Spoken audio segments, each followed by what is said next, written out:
Հաջորդ քննարկվող հարցը զինվորական ծառայության եւ զինծառայողի կարգավիճակի մասին օրենքում փոփոխություններ կատարելու մասին,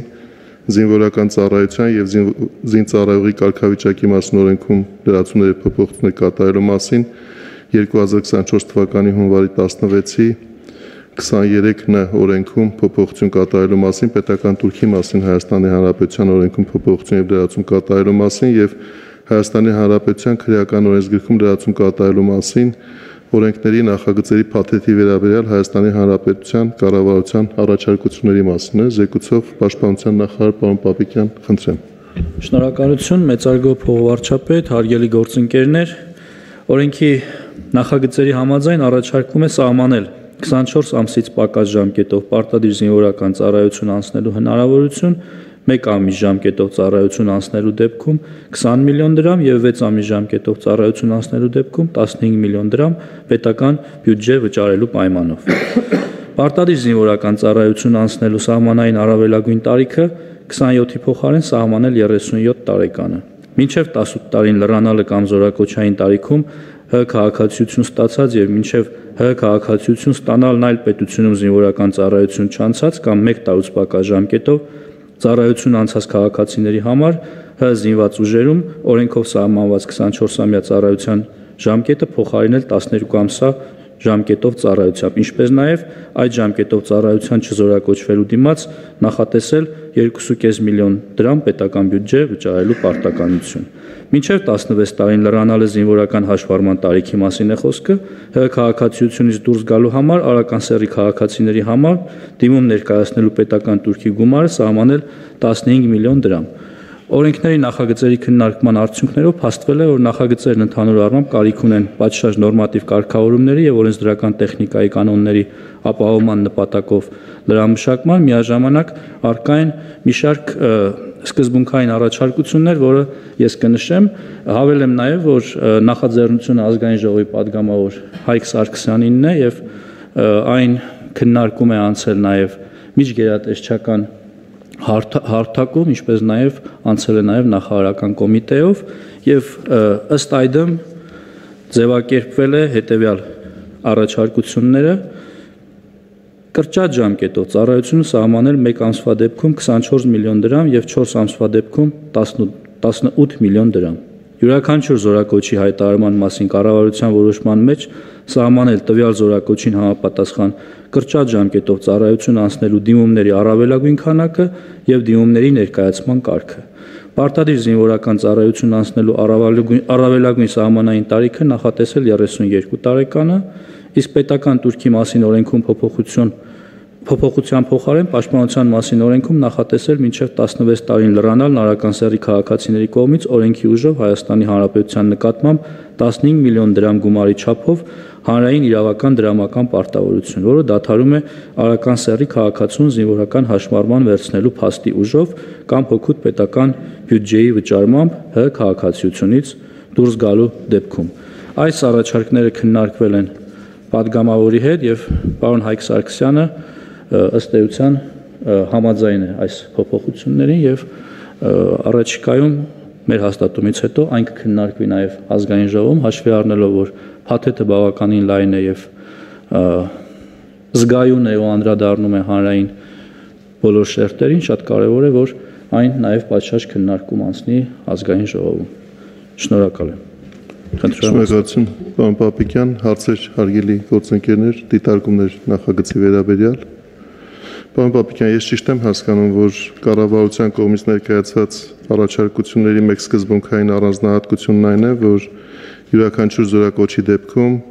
կառավարությունը համապատասխան սահմանաչափ կհայտարարի եւ սա նաեւ թույլ կտա գնահատել այս միջոցառման արդյունավետությունը կամ կառավարել այն ռիսկերը, որոնք կարող են առաջանալ նման շատ զգայուն, ինչպես դուք նշեցիք, եւ էական փոփոխությունների պարագային։ Այո, պարոն Խաչատրյան, դուք շատ ճիշտ եք, այս կետը մեզ համար սկզբունքային էր այն առումով, որ չնայած բարեփոխումը նպատակ ունի զորակոչիկների թիվը ավելացնել եւ տարբեր ճանապարհներով զորակոչից խուսափելու հնարավորությունները սահմանափակել, ընդհանուր ամբողջությամբ արգելափակել, որպեսզի այն գումարները, որոնք տարբեր ուղիներով հոսում են տարբեր տեղեր, դրանք մտնեն պետական գանձարան եւ նույն ժամանակ մեզ հնարավորություն տան մեծացնելու պրոֆեսիոնալ բանակի հնարավորությունները եւ թվաքանակը։ Ես պիտի հիշեցնեմ, որ այս նախագծի մի մասը դեռևս 2022 թվականին կառավարության կողմից էր հենց առաջարկվել եւ հետագայում դրա մի մասը արկախվեց 2022 թվականի սեպտեմբերի դեպքերով պայմանավորված։ Այն ժամանակ էր, որ մեր կողմից ընդունվեց Պաշտպան հայրենիաց ծրագիրը, որը ենթադրում է, որ այն ժամկետային զինծառայողը, որը 5 տարով պայմանագիր կկնքի Պաշտպանության նախարարության հետ,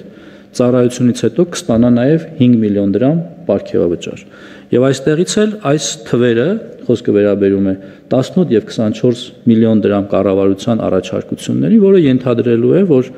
հնարավոր կարճ ժամկետով ծառայելու պարագայում, երբ գումար կվճարեն պետական բյուջե, դրա միջոցով մենք կարողանանք 5 տարի շարունակ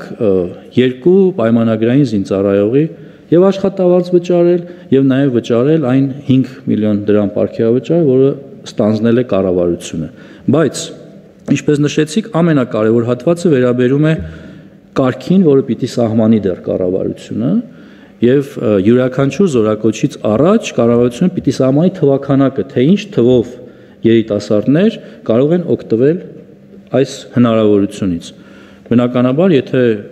չունենանք նման հնարավորություն, կառավարությունը այդ զորակոչին նման որոշում չի ընդունի։ Այսինքն մեր այս առաջարկությամբ բոլոր հնարավոր ռիսկերը ու շրջանառվող մտահոգությունները ամբողջությամբ փարատվում են եւ կառավարելի են Պաշտպանության նախարարության կողմից։ Ես միայն կցանկանամ լրացնել այն, որ նաեւ վերջին տարիների ընթացքում Պաշտպանության նախարարության եւ առողջապահության նախարարության կողմից մեծածավալ աշխատանքներ են տարվել այն ուղղությամբ, որ ինչպես դուք նշեցիք, այլևայլ եղանակներով զինվորական ծառայությունից խուսափելու հնարավորությունները կանխվեն, հստակեցվեն այն կարգավորումները, որոնք տալիս են այդպիսի տարկետման իրավունքներ եւ այս բոլոր միջոցառումները մեկ ամբողջության մեջ դիտարկելու արդյունքում է, որ մենք պետք է գանք այն վստահության, որ կարգավորումները գտնվում են ամբողջովին իրավական հարթության մեջ եւ այն հնարավորությունները, որոնք կարող են սահմանվել արտոնություններ կամ բացառություններ սահմանելու համար, նույնպես կառավարելի են լինելու ձեր կողմից նշված ձևաչափերով։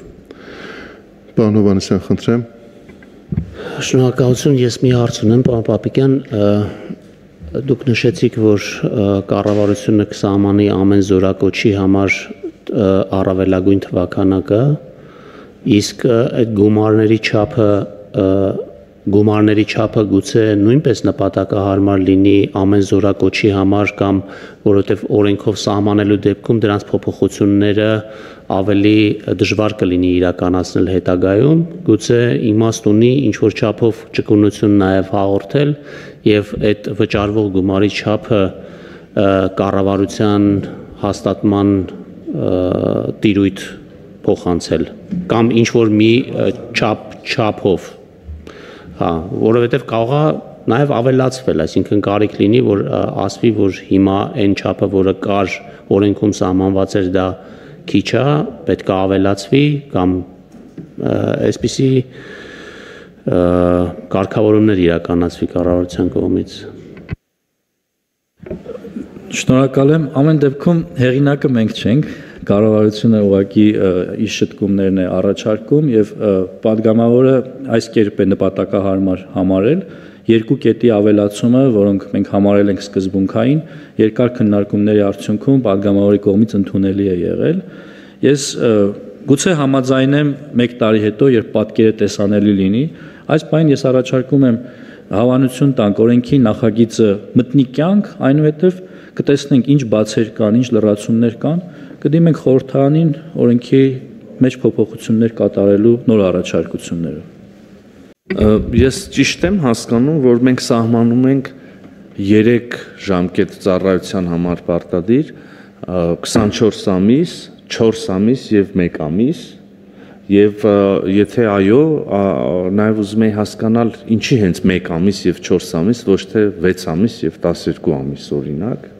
մեկ ամսվա դեպքում էլի կարող եմ տրամաբանությունը ենթադրել, այսինքն նվազագույն պատրաստություն անցնեն զորակոչիկները, հետո այդ հնարավորությունից օգտվեն, բայց 4-ը չգիտեմ, խնդրի ես բարձրաբանել։ Շնորհակալ եմ։ 24 ամիսը օրենքով սահմանված Հայաստանի քաղաքացու պարտավորություններն են, իսկ կրճատ ժամկետները վերաբերում են, դուք ճիշտ նկատեցիք, 1 ամիսը նվազագույն պատրաստության համար, որպեսզի քաղաքացին տիրապետի օգտվել զենքից եւ տարական զինվորական կանոններ, որովհետեւ այս երիտասարդները, ովքեր այդ հնարավորությունը կստանան, միևնույնն է գրանցվելու են պահեստազորում, ի տարբերություն զարտուղի ճանապարհով ազատվող այլ քաղաքացիների, որովհետեւ այսօր ինչ է տեղի ունենում։ Մեր համերկրացիները մեզնից դժգոհում են, ասում են վարժական հավաքներին, օրինակի համար մեր նախկին գյուղապետի, ինչ եւ այլն, կամ մեր համայնքի ամենահարուստ մարդու երեխեքը չեն գնում վարժական հավաքների, դուք հատուկ նրանց չեք տանում, բայց իրականությունը կայանում է նրանում, որ այդ մարդիկ ուղղակի չեն ծառայել բանակում եւ հաշվառված չեն պահեստազորում եւ չեն կարող վարժական հավաքի հրավիրվել։ Այսինքն այս մեխանիզմը նաեւ թույլ է տալու, որպեսզի ավելի շատ թվով Հայաստանի քաղաքացիներ տիրապետեն զենքին եւ նաեւ ըստ անհրաժեշտության համալրեն պահեստազորը։ 4 ամիսը դա ուսումնական զորամասի չափականակն է, որտեղ պիտի անցնեն ուսումնական process, այսինքն ովքեր կօգտվեն այս ծրագրից, ուսումնական զորամասից զատ այլտեղ ծառայություն չեն իրականացնելու։ Սրանում է այս թվերի սահմանման պատճառը։ Պարոն Միրզոյան, Իսկ 32 տարեկանը ինչով է պայմանավորված։ Պատգամավորը առաջարկել էր, որ թիվը սահմանենք 37, ըստ էության մեր միակ նրա հետ տարբերությունը մտքերի կայանում էր նրանում, որ սա պետք է անել աշճանական,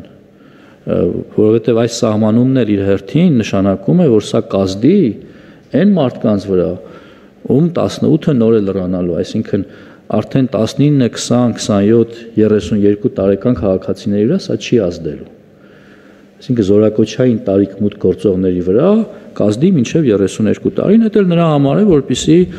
ուսումնական հաստատությունների միջոցով կեղծ գիտնականներ չունենանք, ովքեր 27 տարին լրանալուն պես ազատվեն զինվորական ծառայությունից, այլ ունենան պարտականություններ եւ օգտվեն մեր ծրագրերից միայն իրական գիտնականներ, օրինակ։ Պարոն Միրզոյան, Այսինքն մարդիկ նախկինում սահմանված 27-ի շեմն ենք դարձնում 32 եւ մարդիկ զինապարտեն մինչեւ 32 տարեկան, ոչ թե պայմանագրային ծառայության վերց, որտեղ այնտեղ էլ շեմ ունենք, չէ՞։ Այո, խոսքը վերաբերում է 27-ը 32 դարձնելուն, այսինքն շեմը տարիքային զինապարտների փոխվում է, իսկ ինչ վերաբերում է ձեր նշած հատվածին, մարդիկ ներողություն զինապարտ են մինչև 50 տարեկանը։ Մեզ մոտ այս շտկումը վաղուց է արված, նախորդ կառավարության նիստին սա հնչել է, իհարկե վարչապետի հանձնարարությամբ մենք կաշխատենք